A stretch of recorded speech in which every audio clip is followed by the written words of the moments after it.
15 children vanished on a field trip in 1986. 39 years later, the school bus is found buried. Somewhere between the silent evergreens and the iron-blue sweep of Lake Crescent, a yellow school bus vanished without a sound. No skid marks, no broken glass, just 15 children waving from the rear windows.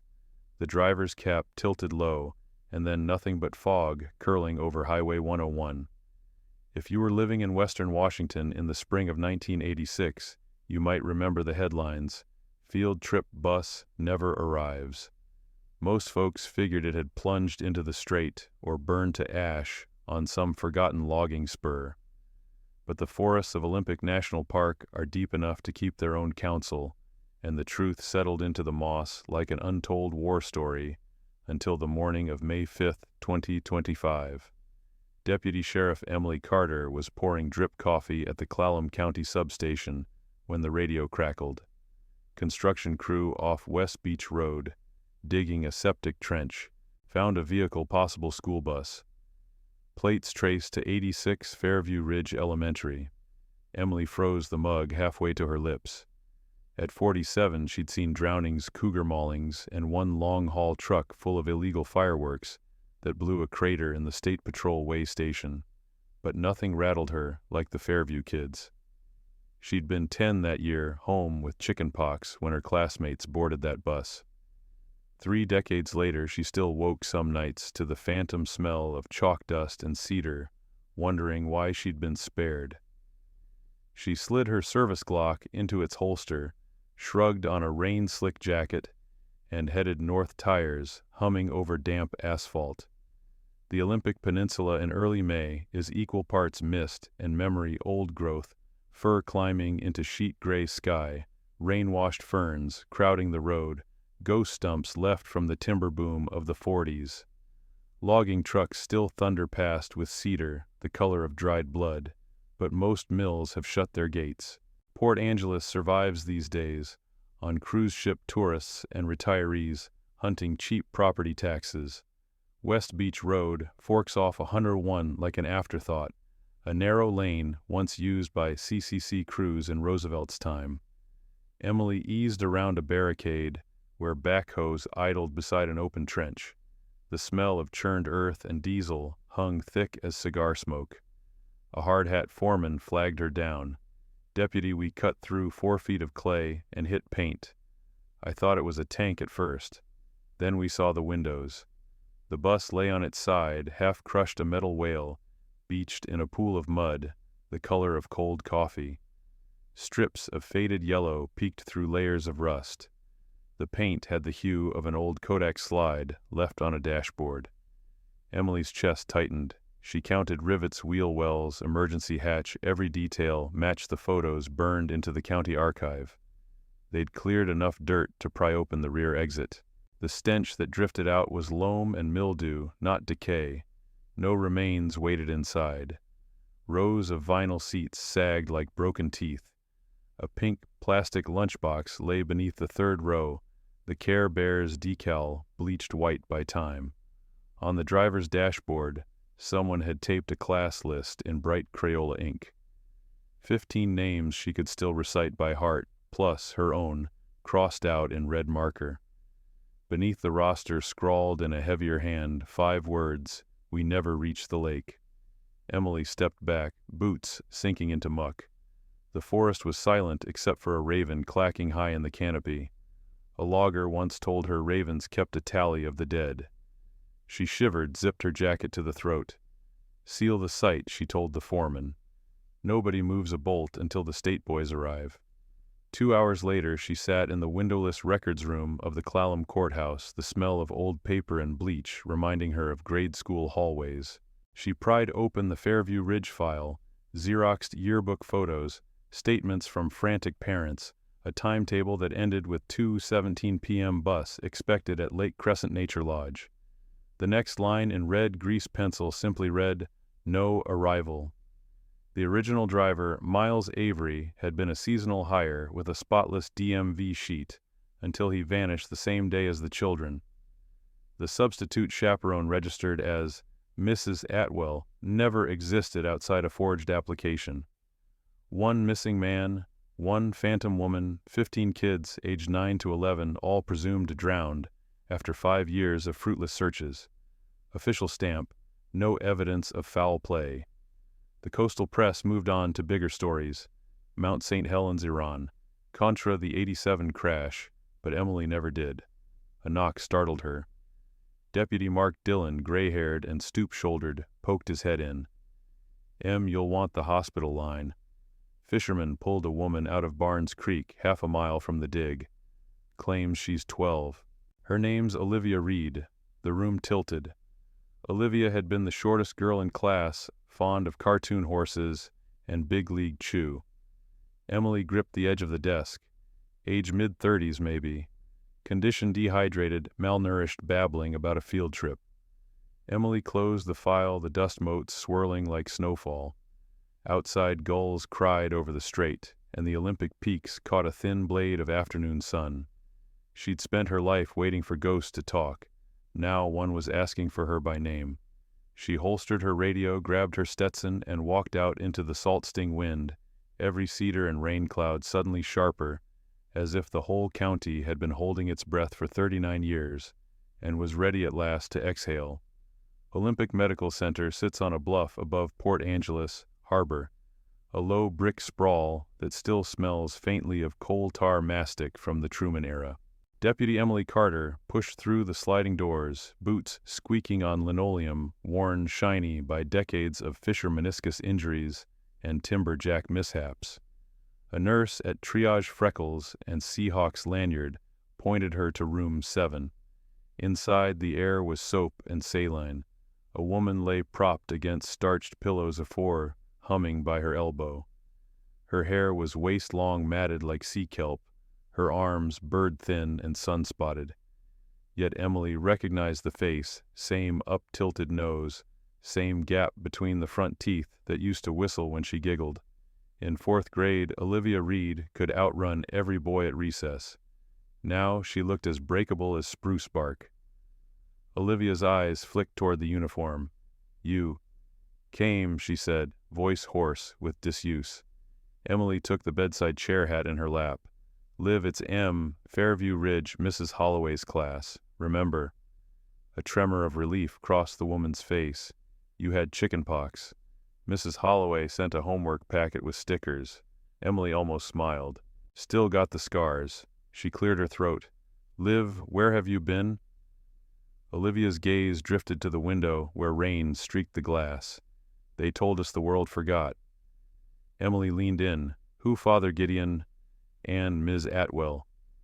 "We left the highway, took the logging road, with no name. Said the lake wasn't ready. Said we had to wait until we were pure." Her voice cracked. "We waited a long time." The ECG beep quickened. Emily laid a hand on Olivia's wrist tendons like wire under parchment skin. "Easy. Start at the beginning." "After the bus left school, what happened?" Olivia stared at the ceiling tiles, as if reading constellations no one else could see. The driver stopped by a burned-out trestle. 2 men loaded the bus on a flatbed. Drove all night, miles of gravel, no lights. We were told to keep the curtains shut. Emily's pulse thudded in her ears. A flatbed could have hauled the bus deep into timber country long before daylight searches began. "Where did they take you?" "A barn first. Then cabins near a river. They called it Sanctuary." Olivia shivered. There was a room with no windows, reflection. "They said, if you asked about home, they locked you in until the days blurred. Some kids forgot their own names. They gave us new ones." Emily remembered the class list with hers crossed out. Emily Carter. 15 names left. "Do you know where the others are?" Olivia closed her eyes, tears leaking sideways. "Some ran during the fire year. Daniel Grace. Cassia left marks on the walls so we wouldn't lose count. Jonah was still small. I haven't seen them since the tunnels. Tunnels under the ridge, concrete and rust. They called it Haven." Olivia's voice fell to a whisper. "That's where they taught us to pray without words." A nurse poked her head in, signaled that vitals were spiking. Emily rose. "I'll be back, Liv. You're safe." Out in the corridor, Dr. Mendez, a broad-shouldered family practitioner who delivered half the town, handed Emily a chart. Physically, she's starved but stable. Psychologically severe captivity trauma. She insists she's 12. We've called the state psychiatrist. Good. Emily said, flipping pages. Blood work, dehydration, minor fractures, healed crooked injuries, decades old. But one note stopped her cold. Forearm shows repetitive circular scars, diameter 3/8, suggestive of cigarette burns. Emily snapped the folder shut. Doc run a full tox panel. Anyone who survives 39 years off-grid might have more in her bloodstream than coffee. Mendez nodded. We'll keep her under observation. Emily left the hospital at dusk. The strait lay flat as solder beneath a pewter sky. Gulls wheeled over the pulp mill smokestack like ash flakes. She climbed into her county-issue Tahoe and keyed the mic. Dispatch Carter. Put a rush on a warrant for property once owned by a Miles Avery logging parcels between Barnes Creek and the Saul Duke Cutoff. I want drone eyes up at first light. Copy, Deputy. Anything else, yeah. Emily said, watching the neon sign of a shuttered diner flicker in Morse code misery. Pull every missing person report for Clallam Jefferson Grays, Harbor 86 to 95. Keyword field trip. And call retired Deputy Earl McCready. He walked the original grid. Tell him Emily still owes him that salmon charter.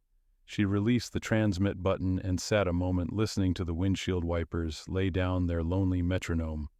Somewhere beyond the Cedar Ridge, the remains of a forgotten cult were crumbling like old bunkhouses, and at least one child, now a haunted woman, had slipped their grasp. But 15 names were still unaccounted for, and the forest kept its own ledger. Emily shifted into drive headlights, spearing the rain.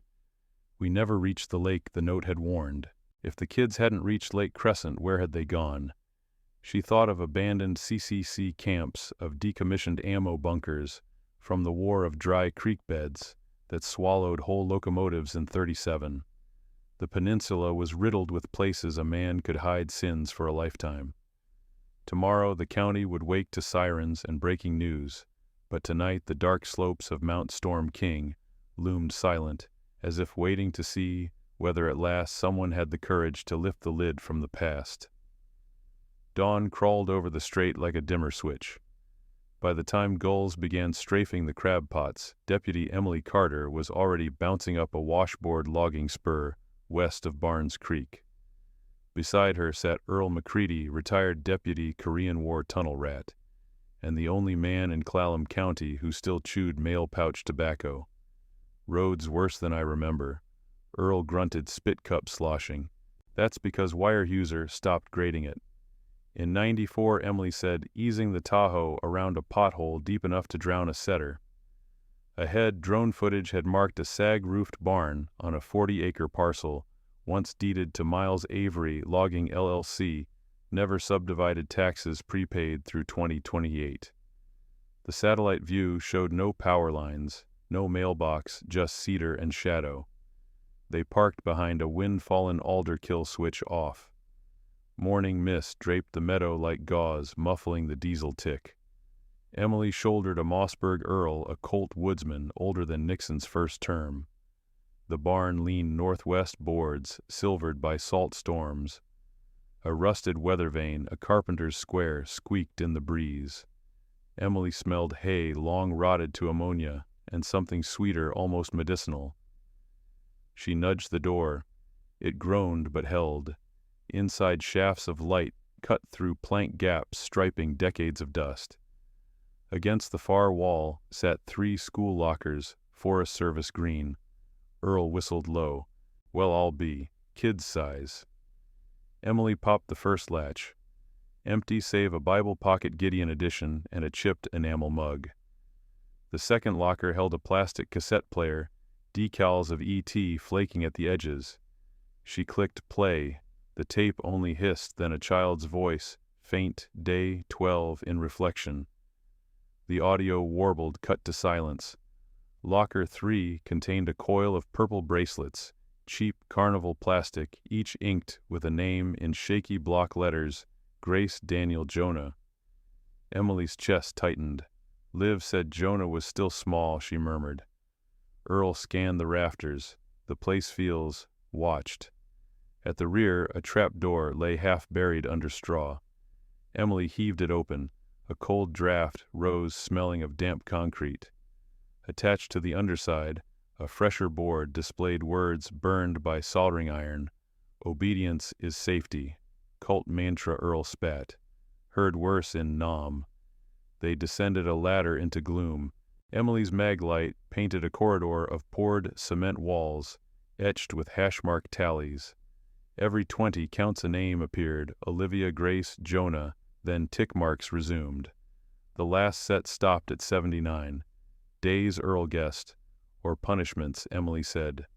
A soft clatter echoed ahead, stone on stone. She killed the beam, raised a hand. From the dark came a child's whisper. Are you the new watchers? Emily's voice barely carried. No. I'm at the sheriff's office. My name's Emily. Are you?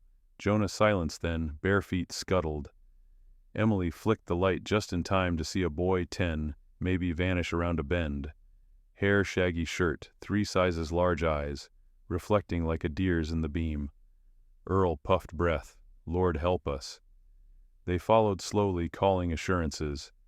The tunnel forked. The right branch collapsed, but the left opened into a chamber lit by candles stuck in beer bottlenecks. On a crude altar lay a Polaroid 9 children standing before a riverside lodge. Faces, blank eyes smeared by glare. In black marker, Season 3, Progress. Emily pocketed the photo. Beside it sat a spiral notebook, pages stiff with mildew, but legible. It wasn't scripture, it was inventory. Grace, stable. Daniel, compliant. Cassia, rebellious, moved to Haven B. Jonah. Obedient, suitable for the younger cohort. Earl blew out a breath. This is livestock record-keeping. A scrape sounded overhead, floorboards flexing. Emily swung the beam upward. Dust sifted through a knothole. Footsteps retreated toward daylight. Kids leading us, Earl muttered. Back topside, the meadow was empty, but a fresh trail of sneaker prints cut through dew toward a cedar ridge. They followed to a clearing where a small campfire still smoldered. Tin cans, rabbit snares, and a child-sized sleeping bag ringed the sight. On a stump, someone had etched with carpenter's nail, "We are still here." Emily squatted, tracing the grooves. Bark crumbs were bright.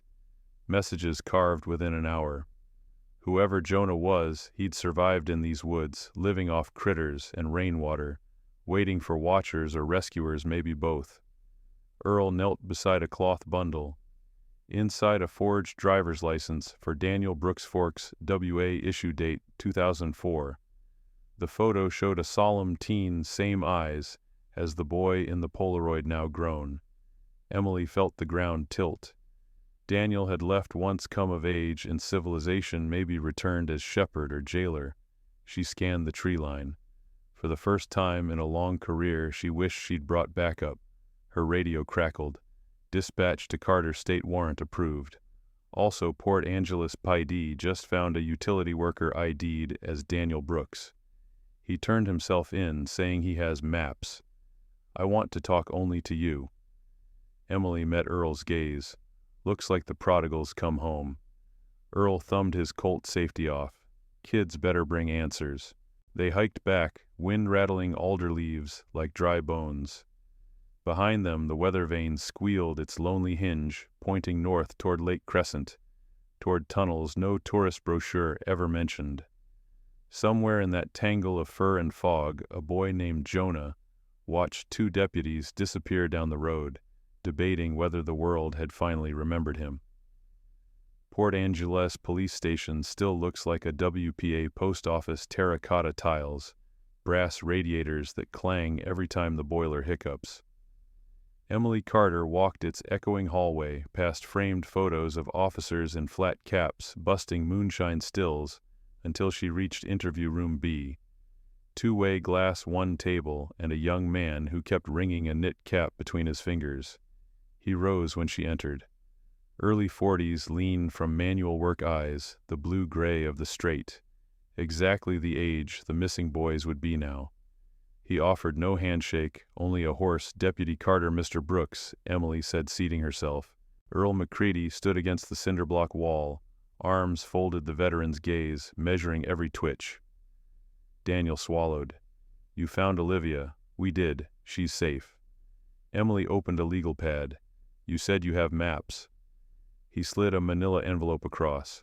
Inside were hand-drawn topographic sheets, USGS contours traced over with pencil-red X's at gullies and creekheads arrows, nodding toward invisible doors, labels in block print, Sanctuary Barn Riverview, Lodge Haven tunnels. One corner bore a dog-eared Polaroid of the candlelit chamber Emily had seen underground.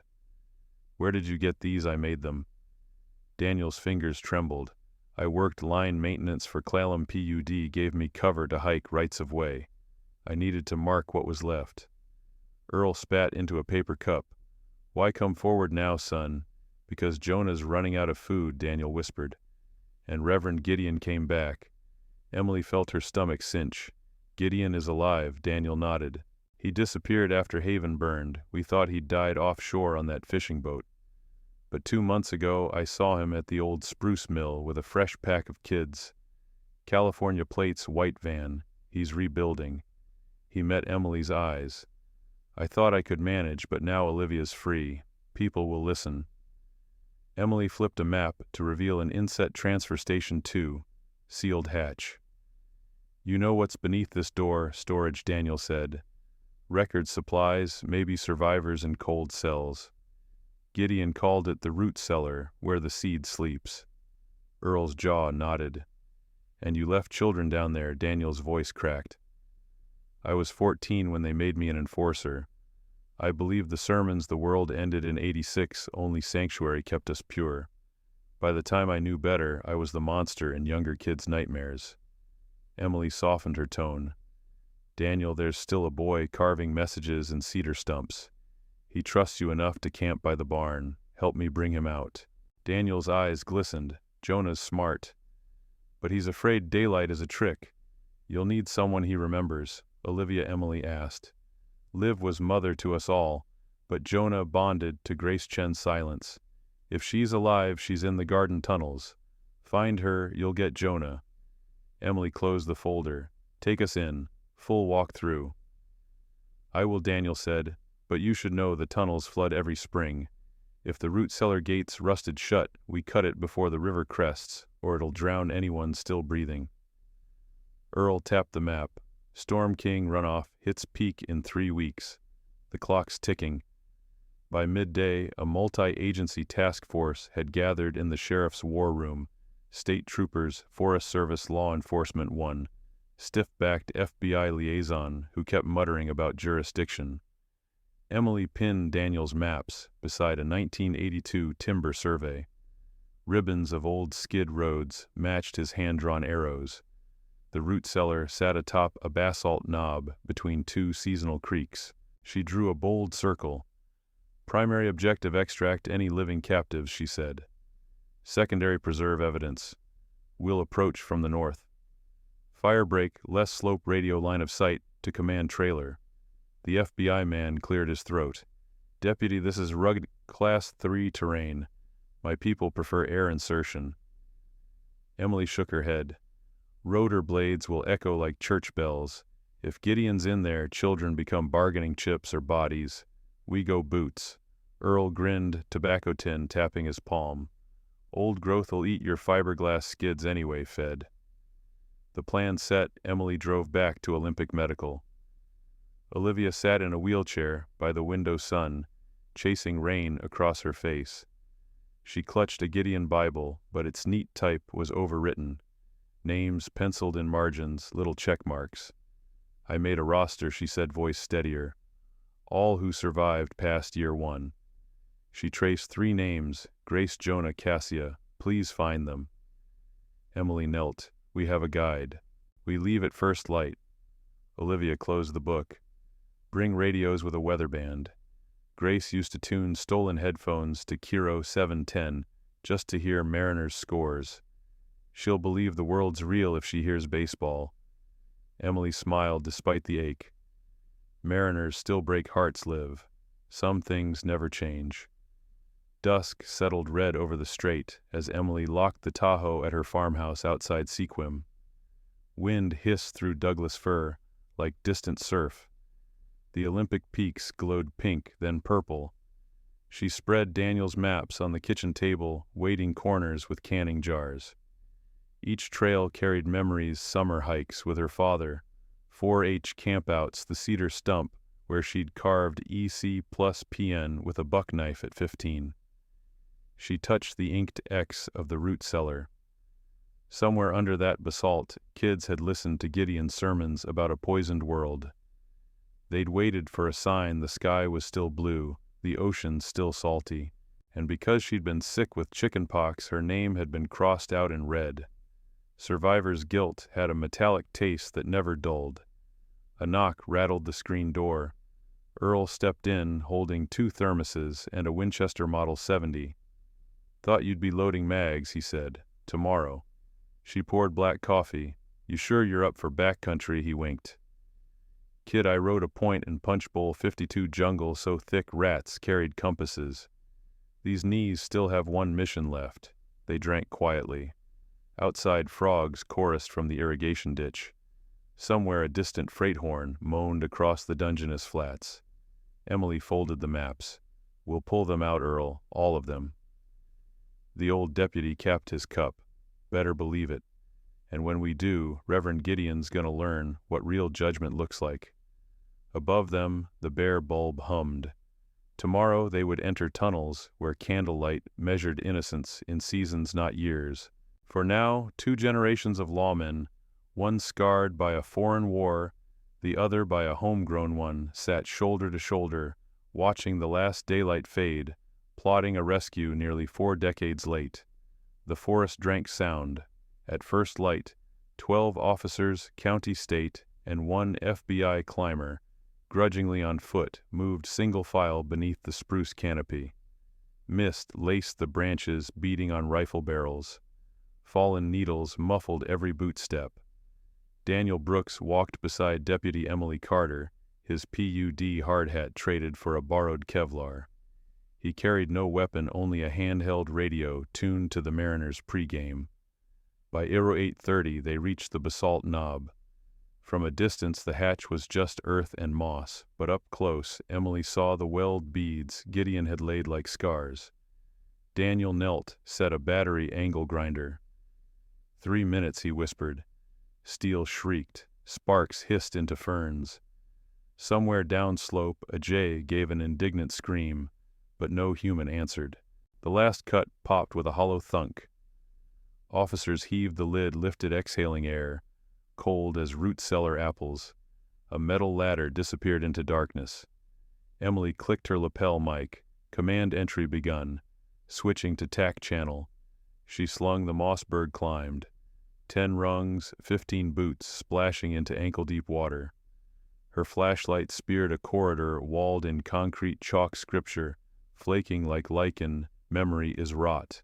The team fanned out 2 right 2, left Earl and the FBI man covering the rear. Daniel pointed to a rusted door painted barn red. Gardens that way. Root cellar ahead. They pressed on. The passage breathed with distant drip drops. Mold smelled of old oranges. Child-sized shoes lay in a heap, laces tied together like prank trophies. Emily's stomach clenched. At the cellar gate, a padlock hung new and stainless. Earl raised bolt cutters, but Daniel shook his head, knelt, and whispered through the keyhole. Baseball season started. Silence. Then a girl's voice, thin as thread, who's leading the AL West. Daniel smiled, a memory flicker. Doesn't matter, M's still swingin'. The bolt clicked back. The door cracked. A narrow face appeared, eyes enormous in the beam. Grace Chen hair, gray-streaked yet unmistakably the 10-year-old from faded yearbooks. She opened wider, revealing 3 children huddled behind, 2 preteen, 1, maybe 6. Emily's throat tightened. Grace, I'm Deputy Carter. We're here to take you home. Grace shook her head. Home's a story. We need Jonah. He scouts the ridge. And Gideon, her whisper faltered. He left at dawn for the van. More kids inside. Emily keyed her mic. Command, we have survivors. I need medication in my mouth. Be advised, primary suspect moving south toward Spruce Mill Road in white Econoline. Acknowledgement crackled. Time slipped its leash. Earl hustled the youngest toward the ladder. State troopers formed a chain, lifting kids like sandbags toward daylight. Grace clutched Emily's sleeve. Cassia made maps. Daniel kept them safe. But Gideon has a ledger names beyond ours. Where his quarters? Garden wing. Grace met Emily's eyes. Bring it out or he starts again. Emily turned to the FBI climber. You escort survivors topside. Earl with me. They pushed through the barn-red door. The tunnel narrowed, smell turning chemical. Candles flickered on crates labeled Wheat Eog, 1989. At the far end, a study carrel stood a priest's throne amid ruin. On the desk ledger bound in cracked leather Polaroids, clipped to pages. Emily flipped one, a line of children outside a SoCal middle school date stamp, 2024, Gideon's next harvest. She stuffed the book into a dry bag. Sirens wailed faintly through the forest sheriff cruisers, racing the old logging road, chasing a white van. Emily exhaled into the candlelight. Grace's words echoed home's a story, maybe so, but stories could be rewritten. She keyed the mic once more, root cellar secure, evidence recovered. Bring the world, folks, it's time they see. Above daylight waited cool and bright, ready to etch new lines over 3 decades of darkness. Out on Spruce Mill Road, the morning fog thinned into bands, and every siren in Clallam County seemed caught in the trees. Reverend Gideon's white Econoline barreled south, bumper rattling like tin hymnals. He thought the logging spur was still his private road, forgot Weyerhaeuser had leased it for turkey hunters and left the gate pinned open. State Trooper Whitefeather slid his Dodge Charger sideways across the gap. Gideon punched the van harder, headlights flashing on the trooper's grill. At the last second he jerked toward the ditch tires, chewing mud. The van fishtailed, clipped a stump, rolled twice, and landed on its side amid salal and skunk cabbage. By the time the driver's door creaked open, 3 shotguns were leveled. Gideon emerged, bleeding, beard-matted eyes, wild as a barn owl's. Tucked under his arm was a plastic tote. If you burn the seed, the harvest dies, he rasped. Whitefeather cuffed him. A deputy pried the lid. Inside lay Polaroid's vaccination cards and a spiral notebook headed Recruit Cohort 2026. 10 names. 10 faces none of the officers recognized. Back at the root cellar hatch, the rescue line hauled up its final passenger, a skinny boy with briar-snagged hair, clutching a shortwave radio. Jonah blinked at the open sky, as if seeing color for the first time. Emily knelt, removed her Stetson, let him study the badge. You're real, he asked. Real as rain. She nodded at the radio. What station? 710, he whispered.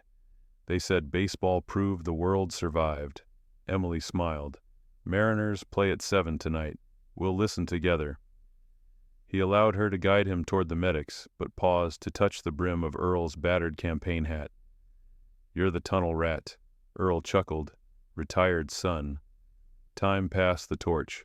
3 days later, the county fairgrounds gymnasium echoed with soft chatter fee pumps and the low murmur of trauma counselors.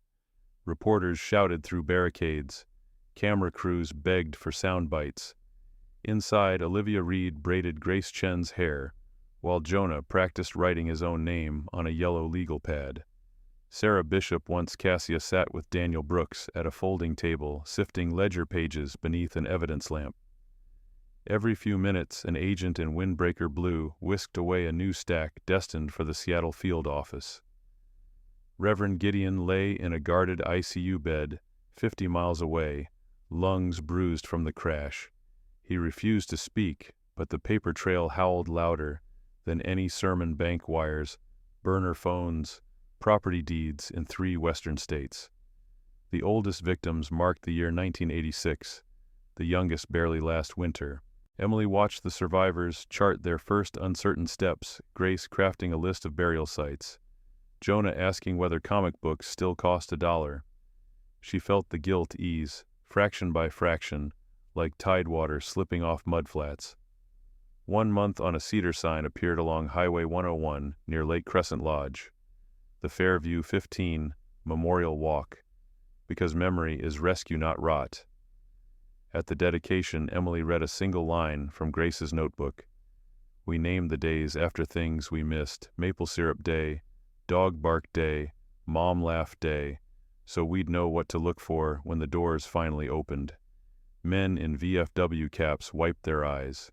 Fishermen removed ball caps crusted with salt. That evening, Emily and Earl launched Earl's 1958 Wooldridge into the strait for the salmon charter she'd owed him since rookie year. The sun copper-plated the Olympics. Sea lions barked from a D's hook. Emily let the spoon rig sink thumb on the reel. What now? Earl asked. The Fed's chase leads to Oregon and Idaho, she said. Grace wants to testify. Sarah's opening a bookstore outreach. Jonah's learning every dog breed in the county shelter. Earl spat chaw overboard, and you, Emily, gazed toward Lake Crescent Black as a warship's hull under moonrise. I'm buying season tickets, she said. A kid deserves to hear baseball from the stands, not a tunnel. The rod tip jerked coho on. Earl whooped, grabbed the net. Salt spray stung Emily's face, but she didn't mind. 40 years later, the peninsula had coughed up its secret, and the sound of the reel's drag sang like something finally set free.